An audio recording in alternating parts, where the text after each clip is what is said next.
La thématique abordée cette année porte sur l'industrialisation au service du droit, avec cette idée finalement qu'on n'est plus dans des prototypes de l'exploration, mais peut-être au stade où les différents acteurs du monde du droit sont à un niveau, je dirais, en termes d'appropriation de la technologie, au regard de ce qui se passe dans les autres secteurs. La Legal Tech, en tout cas en France, elle est jeune.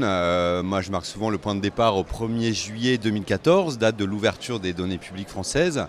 Donc c'est un écosystème qui n'a que 4 ans. Pour rappel, il y avait une centaine d'acteurs il y a encore un an, 200 aujourd'hui. Si on le compare au secteur de la FinTech qui comprend des milliers d'acteurs différents, on peut imaginer qu'en fait on n'en est qu'au début de ce marché. Ça va évoluer à un moment donné, c'est de savoir quelles innovations technologiques et quelles technos en général vont avoir trouvé leur business model pour continuer et se pérenniser dans le temps. Il y a une dizaine de Legal Tech qui gagnent de l'argent aujourd'hui. Je pense qu'on a passé le millier d'emplois créés, que nous avons 6 Legal Tech qui sont des jeunes entreprises innovantes. Les solutions deviennent de plus en plus matures, mais je crois qu'aujourd'hui, ces solutions technologiques cherchent aussi leur marché.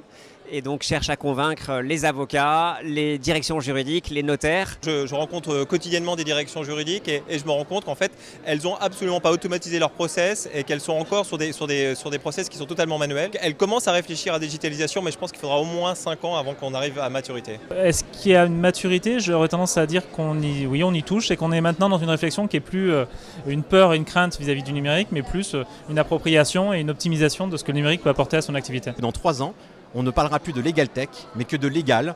Pourquoi ? Parce que justement, il y aura un déploiement massif des technologies. Le professionnel du droit va se concentrer simplement sur son expertise et il sera normal qu'il utilise les outils et les technos pour y parvenir.